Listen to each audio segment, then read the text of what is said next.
Welcome to the Make course. I'm Rudi Schlaf. In this tutorial I will show you how to get started with Autodesk Fusion, and I'll do that by means of drawing up a small enclosure that comes with bolt holes for self-tapping screws. Okay, let's get started. This here is how Fusion 360 starts up after you install it, and it opens up with an untitled document. So the first step would be to save this, and here we can just say Fusion Exploration maybe, and as location let's make a new project, so make projects, and okay, now it's making this project and I can select it. So here we have now a location. So the funny thing about or the remarkable thing about Fusion 360 is maybe that basically it's not possible to, or does not seem possible to, save directly on your hard drive and nowhere else. They basically force you to save it in the cloud. Now the advantage of that is of course that you can open this file or your files wherever you are. In fact, one can work on projects in any browser with Fusion, so this is a really nice feature. Also, you can pretty much install Fusion 360 in any computer, on any computer. So this makes a lot of sense, I think. And so let's just save this now. And so here now we have our saved project. So what I want to do here is a little enclosure as an example of a object that one could design. So everything starts with a sketch. So we go here in the ribbon on create sketch, and if you keep your mouse on one of these icons here, then you always get a short explanation how to use it. It can be very useful. So anyway, so let's select the sketch, and now we need to select any surface that we have. Of course, since we don't have anything except the coordinate system, we can just select a coordinate system plane. And so I'm selecting this one here, and now we can here draw something. So it changed here in the ribbon. We can now select all these items here to sketch something up. And so for an enclosure, often a rectangle is a good shape. And so we can here now simply draw a rectangle, and you see how here dimensions come up automatically. So we can now punch in, for example, okay, 40, that's good. So if you press tab here, it jumps to the other one. So let's make this one 70, and you can hit return, and then you have your first shape defined in your sketch. So since we want to make a box, basically we can define the wall thickness here with the offset tool. And so here we can simply select any outline and then simply define an offset. So for wall thicknesses with 3D printers, 2 millimeters are usually a pretty good starting point. And so we close our first sketch, and now we can extrude it. And so for this here we go in the extrude command, and the way this works is you simply select now a closed loop. It always needs a closed loop, the extrude feature, so we can select in the inner loop here or the outer loop, or actually if you move this a little bit around, one can also select both. But what I really want to do is select the outer one, and now define the height of this box. So let's make it 25 millimeters high. And it's of course a new body, since it is the first extrusion that we do here in this project. And so we say okay. And now we see the sketch vanished that I did. Right, we can click down here. That's a very useful command here, orbit, because we can look at our object very quickly and nicely. So you see the sketch has vanished, and if you go here in the feature tree, or in the feature browser, then here the sketch shows up now. This is sketch number 1. You could actually name this if you want. So we could just base sketch maybe, and so here you can make it visible again. And if you want to extrude something, you always need at least one visible sketch that you can select, otherwise the extrude command doesn't know what loop to select. Okay, so let's use the extrude command again, and yet now let's select the inner loop, right? And this basically now defines the thickness of the bottom of the box. And so since we 3D print this, and my favorite 3D printing layer thickness is 0.3 millimeters, when something is in Z direction, I always immediately think about this layer resolution. And so everything I use here as distance when it's upwards, points upwards in my drawing, then I use a multiple of 0.3 millimeters. So for a bottom of a box, 1.2 millimeter is usually a pretty stable and happy thickness 3D printing. So now, since this is the second extrusion that we do, we need to actually think about the operation that we want to have carried out. And so here we can select join, cut, intersect, new body or new component. So we will later see when I make the lid of that enclosure, we'll use the new body, but here now we want that new extrusion be joined together with the first one that we do. So we just keep it here on join, and everything is selected here, and we say okay, and now we have basically a box, the bottom part of a box, right? So you see that here. The next step is to define a lid, and for that we place a sketch here on the upper rim, because that's where the lid is supposed to fit, and we project now the outer perimeter of the box body, the box bottom, to this sketch. And so now you see we have that perimeter basically projected from the box bottom that I just drew up. And so okay, I want to do one more thing. Make here an offset loop that is slightly inside the rim of the box, and here 0.4 may be a good offset. So the purpose for this is that I want, after I make the lid, basically I want to extrude this part here a little bit into the box so that the lid is aligned with the box. Okay, so let's extrude. So finish the sketch and extrude. So we select here everything. It can be difficult a little. So this here and this here. So now I selected the entire area, and we make this a new body, and we make it 7 printer layers thick, so 2.1 millimeters. And new body, and we say okay. So now we have two bodies. One is the box and the other one is the lid.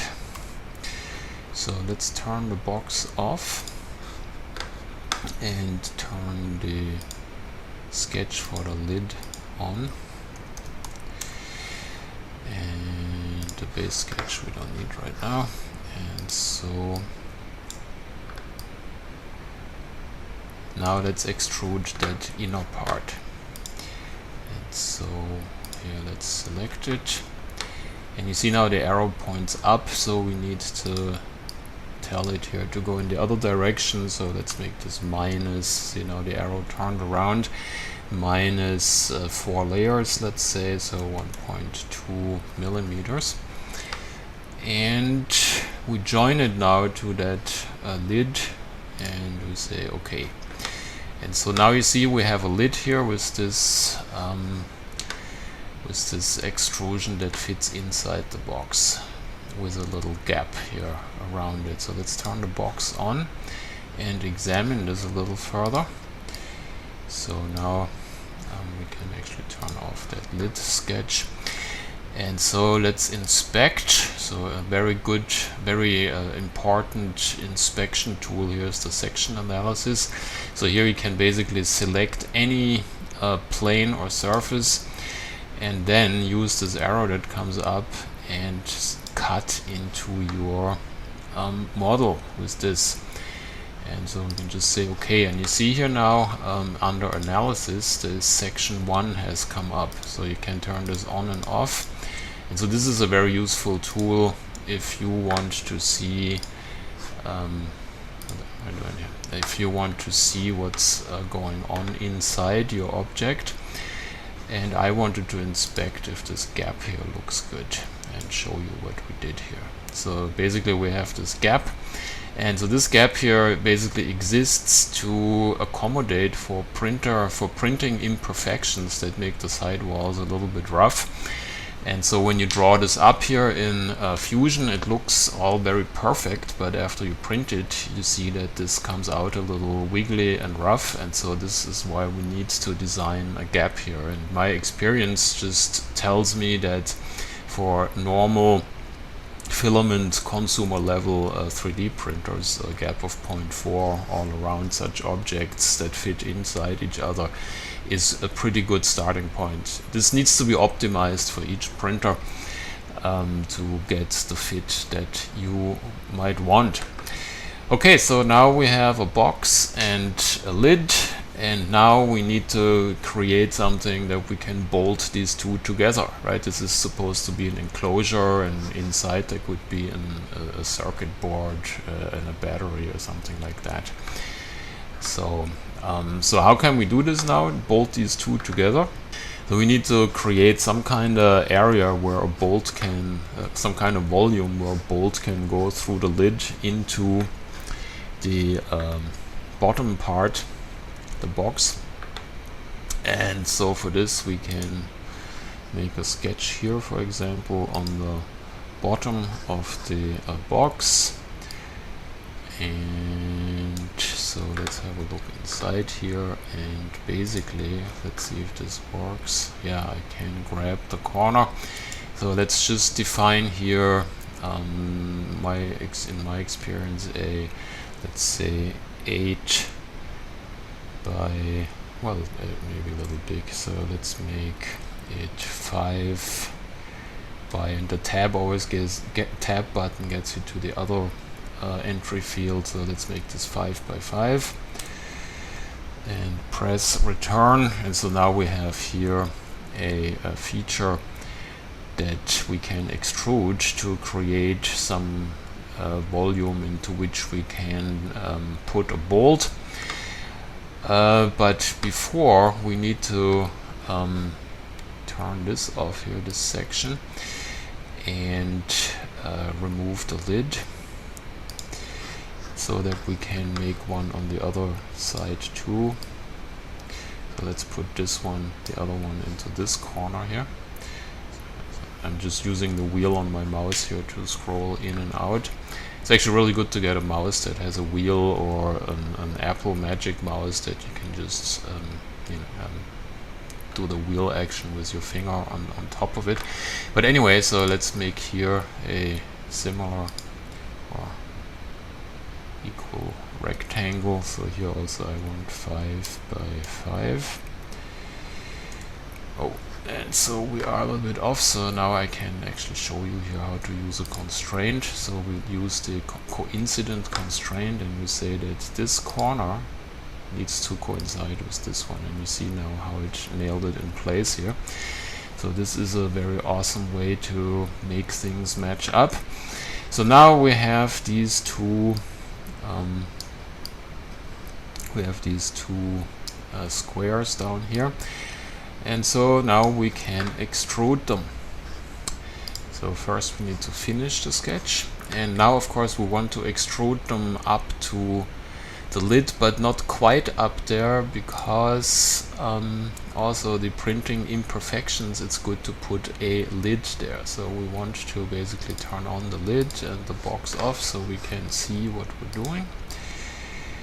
And here now we use a offset plane. So we select this surface and we pull the mouse down a little bit, and so we see here there is this arrow now, and you could pull this arrow and define, you see here how the millimeters get counted up as you move this plane, but I wanted really just one printer layer below, so let's say 0.3 millimeters. You saw that the plane here moved down a little bit, and pressing return, so now we have this plane. And what we can do now is we can turn the lid off and the box back on, just that it looks nice when we do our extrusion now. Okay, upside down. Okay, so now let's use the extrude command, select this here, select this here, and say we extrude it. Okay, we want to join this, and we extrude it to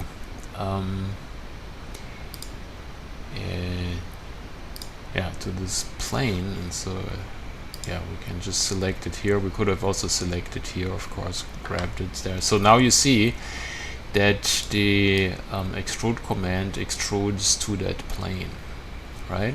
And so escape button gets you out of that orbit tool, and so we can say OK.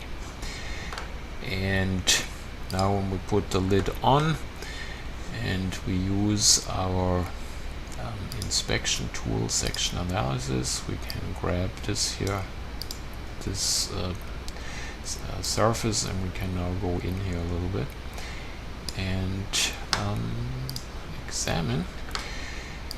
So orbit tool, and so you see now we created this here. So there's a little gap. The gap here exists because top surfaces of 3D prints are also a little bit rough, and so we want that this lid here really fits snugly, that we don't have a gap here. So this is why it's good to make a gap between the two parts.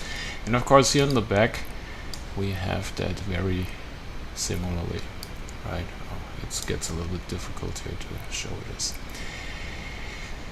Anyway, so, and of course our second section now showed up here, so we can also turn this on and off.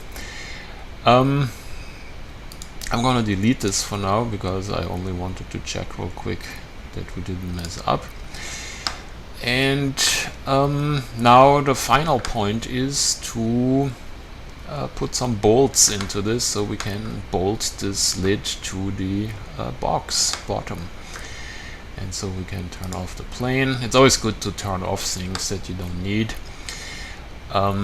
so to keep things in a way that one can understand what's going on. So let's put the sketch now on top of the box lid. And so in this sketch now I'm gonna define where the bolt holes need to be defined. So I can, I think, turn the lid off. So this, our sketch is on here. And now we need to use the project function again, tool again, and so we can now project. So I would like to, actually I think we can just get away with this and this and this and this. And so you see now, by projecting these corners, I made these points here on the sketch that's floating on the lid top level above the box here. And I say OK. So now I have these two points here, and so what we can do now, for example, we can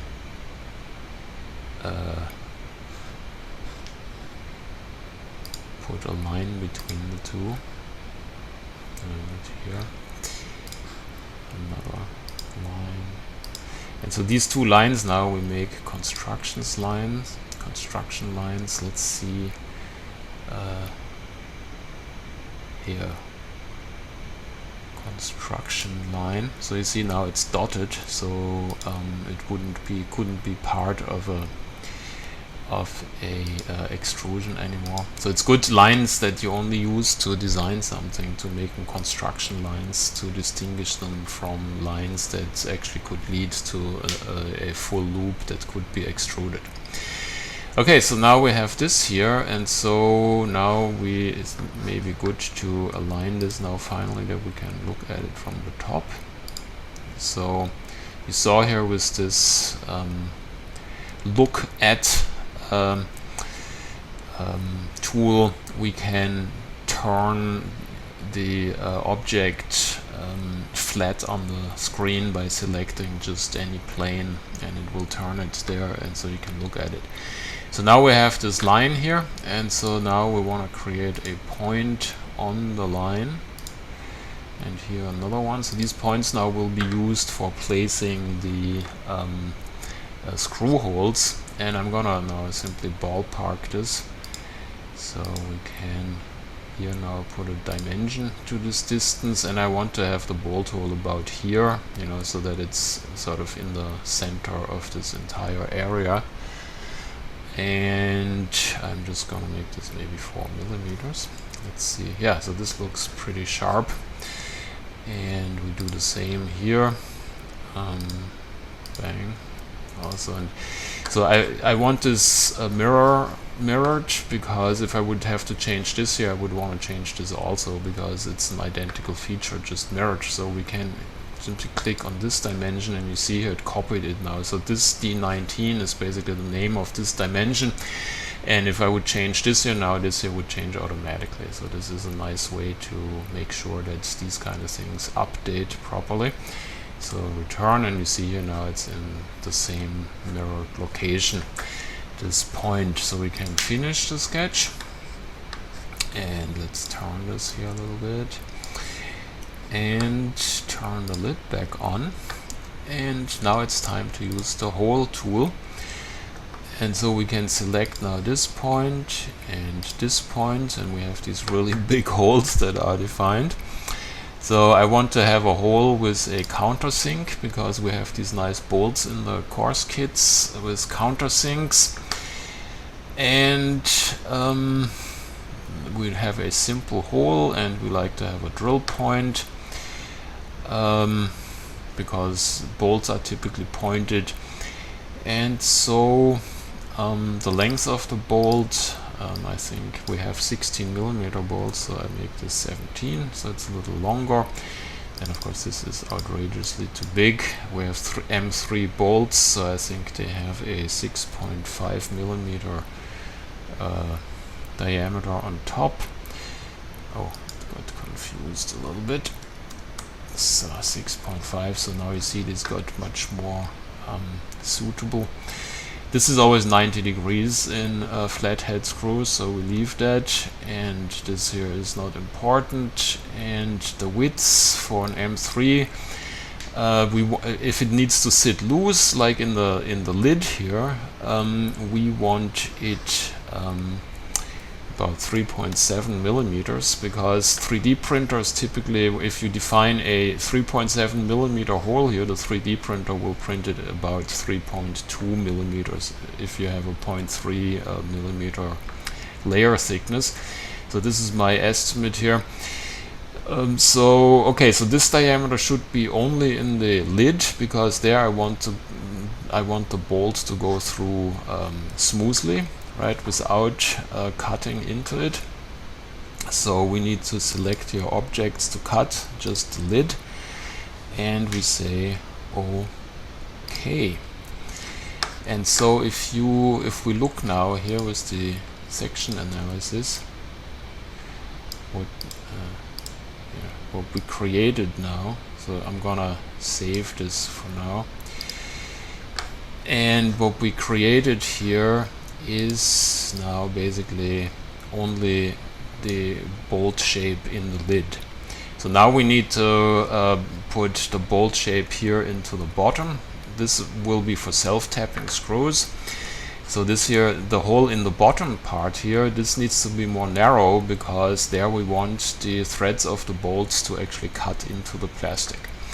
And so what we need to do is we need to turn this sketch on again and use the hole tool again, and we select our 2 points again for the bolts.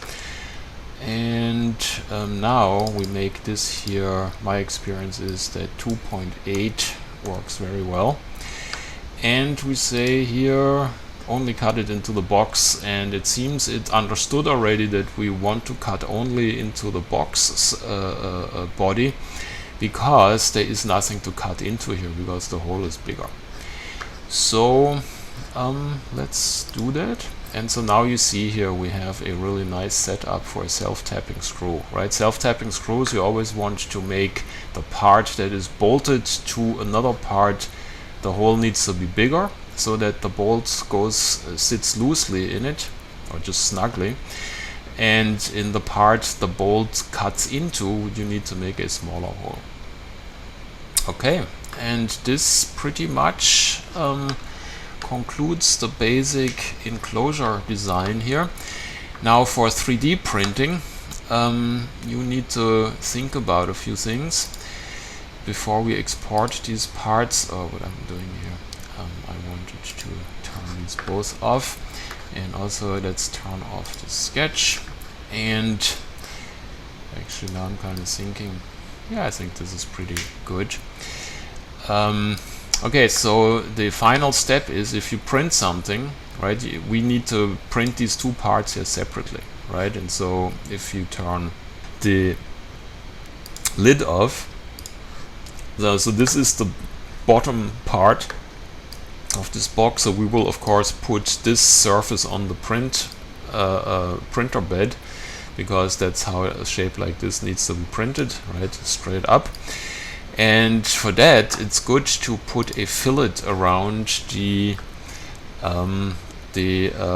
area that, or the surface that sits on the printer bed, because 3D printers have a tendency to squeeze the first layer a little bit out, because one squashes the part on the printer bed for better adhesion.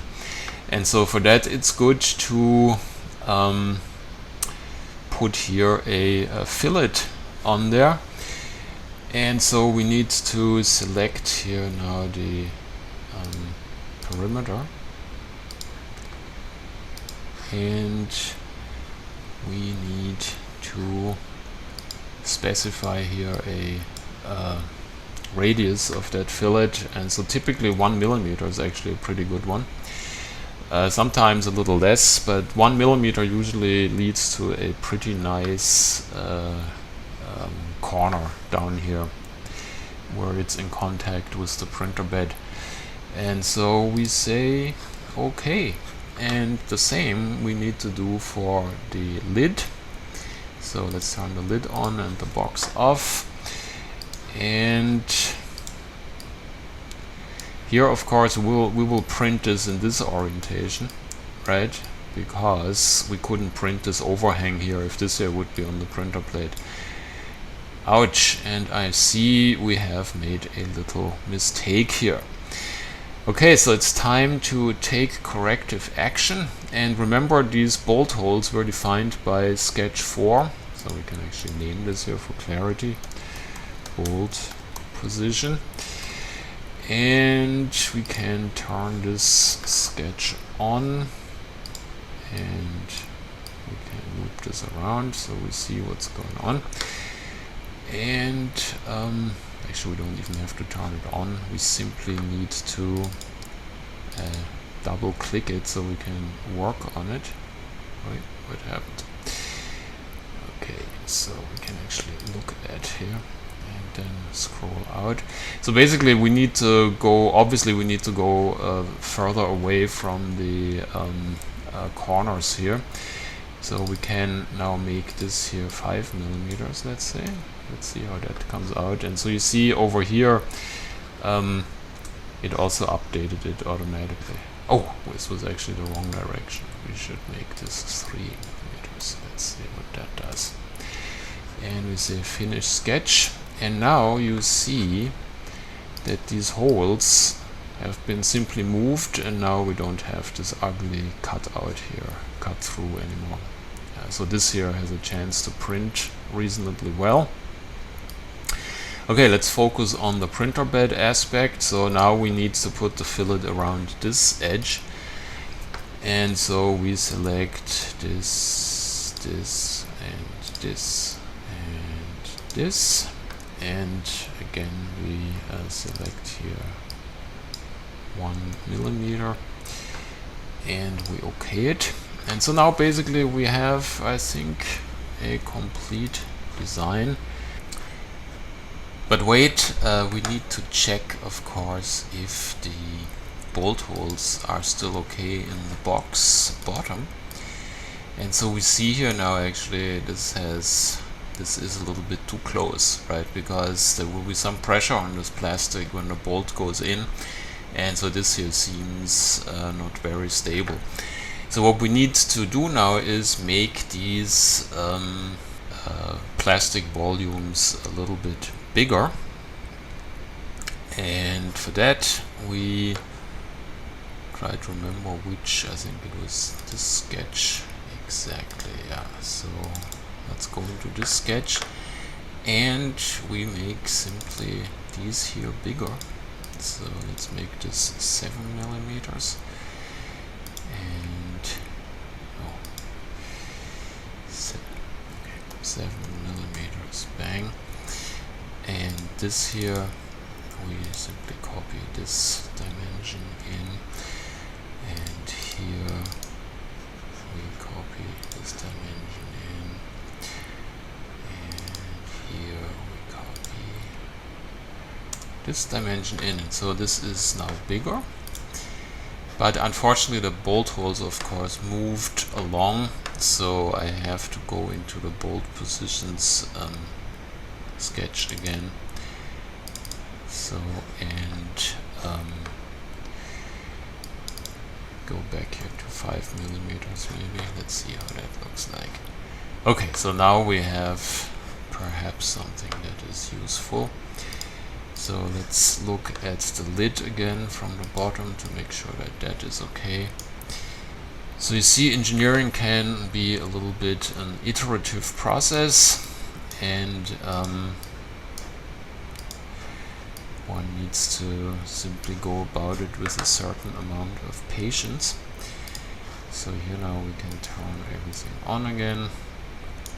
And this is our final box. So the final step is to export these two parts now as STL files.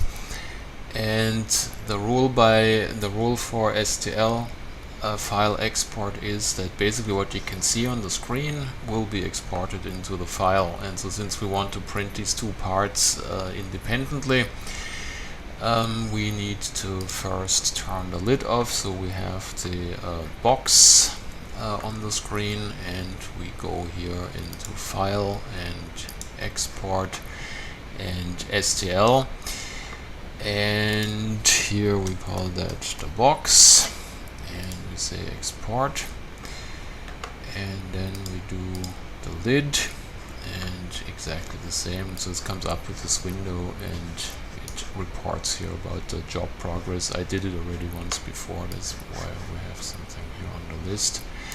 So let me put this out of the way. The lid is on, and we do the same for the lid, and we call it here lid, and we say export. And so you see here it's working. So we have two files that are being generated in the cloud right now. And these files end up in my download folder. So I'm gonna grab them now there and put them into Cura. Here you see the parts as I loaded the STL files into Cura. And now let's slice these.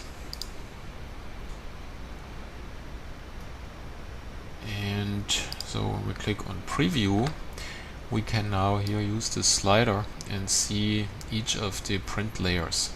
And so you see here, when I go here into the lid, for example, you see here this pattern. So this is what they call the infill, and that is essentially used to create a structure that is able to hold up the top of this part, of this solid part. And that is how this will be printed. So let's see how it prints. This recording took about 2 hours, so you see how long it can take for 2 small parts. So it's always a good idea to keep your designs small and compact.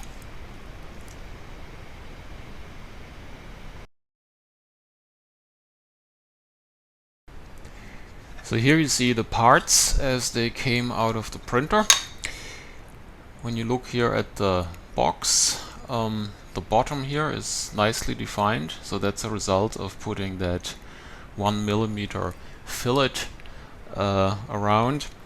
If you look here at the bolt holes, they are well defined. So all of this worked pretty well. If we look at the lid, then my concern was that we didn't have enough plastic around the bolt holes, but it turned out fairly well. So this is definitely a decent part. Let's bolt them together with my favorite screws. I really like these self-tapping M3 screws with the socket head, flat head. They are very useful for many projects. So